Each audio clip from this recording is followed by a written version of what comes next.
Hi, Craig Richardson here outside of COP21 in the suburbs of Paris, France. I'm here with our E&E Legal's Senior Legal Fellow, Chris Horner. Chris, good to be here with you. Great, good to be here. How many of these have you been to so far? I'll guess about 5 in the World Environment Summit. They all blur together. They're all very, very similar. They're all equally soul-sucking. Well, this is obviously the most important one ever, right? It's since the last one, which is the most important one ever. What have you noticed so far or picked up this week in terms of the story coming out, the storylines coming out of here? There's a greater emphasis than usual.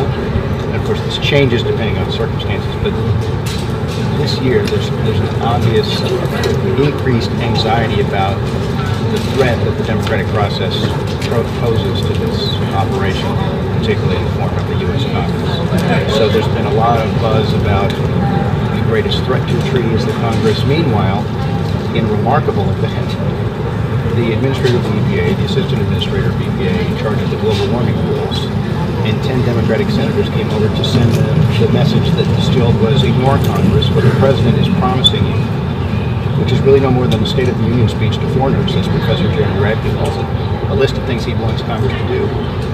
What the president promises you is what matters. We've got an old musty system that requires congressional approval, particularly Senate ratification for any major instrument like this. Ignore it, as we plan to.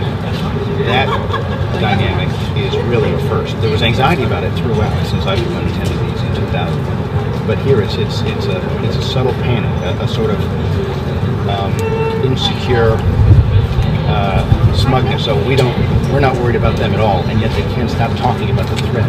The American the greatest process. threat in the world. It's greater than terrorism, right? Is the U.S. Congress? Well, the threat that the democratic process in the U.S. poses to their industry really is, it's immediately below the surface here. These people generally don't have much regard for the U.S. Constitution, do they?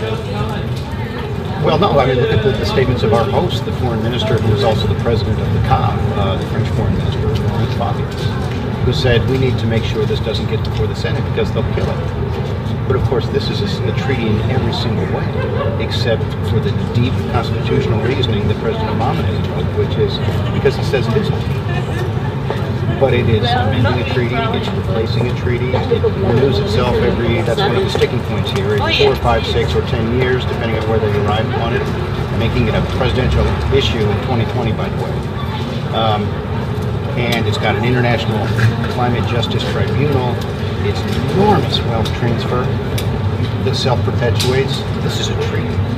And yet, the one thing everybody here agrees on is we need to make sure we say it isn't. Talk a little bit about they call them NGOs, the green groups here. It's big business for them, isn't it? This is a spectacular industry change, which is why this idea that this will be the last one is followed.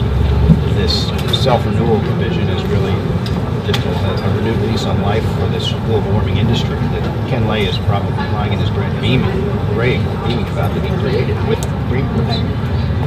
And so the traveling circus will go on. There will always be further evidence that the threat has become worse, regardless of observations. Our computer models have been tweaked, and it turns out the future is going to be worse than we thought. We must do more now, more wealth transfer, more cuts from the U.S., and so on. More of what the two most important people to this process, I suggest, the head of the UNFCCC and the IPCC's chief economist, have both said this is about redistributing the world's wealth and about remaking the economic system of the world. They speak as if no one's ever wrecked an economy before, but they've got just the prescription, and it has worked before. Well, and lastly, tell me how you were greeted when you arrived here. Was it a warm greeting, or did you happen to see certain things around town? Yes, the wanted posters, which I noted have been getting a little long in the tooth. There's a slight tweak on it every year. I think I first saw them in Montreal in 2005, possibly. I bragged about it on the cover of my second book, and yet it was news. And the Greens, I'm told, I don't know this, but the Greens, once they realized that their protests had been quashed just a bit due to an actual grave threat that occurred to people that manifested itself, the terror attacks. They decided to put their energies, I'm informed, into these wanted posters and a massive PR campaign to promote them as news. But again, A, it's not that original, it's what they do fairly typically. B, it struck me as being almost like that advertisement they created where the teacher explodes two young children who refuse to go along. They actually sat around in a room saying, oh yeah, that's a good idea, let's do this. Having the media in your lap for 20 years has left them thinking that they get all of this phony coverage because they're clever and their ideas are good ones. That's how ideas like this get out. It's so obviously on fire, and help educate the public about what we're dealing with and how they view the world. Intolerable speech to them should not be tolerated. Well, I guess if they're not criticizing, you're not being effective. So good job, and you're going inside. Enjoy your time in there. I always do. Okay, thank you.